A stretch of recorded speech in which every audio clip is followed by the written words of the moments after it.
Take our lead, let's help you make your mark. Our goal is your satisfaction. Let us show you the way.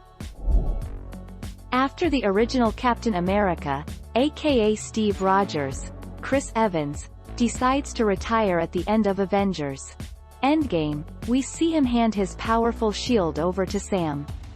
But soon, the US government uses the shield to prop up a new Captain America to defend the country, and that's where Walker comes in. 20 March 2021.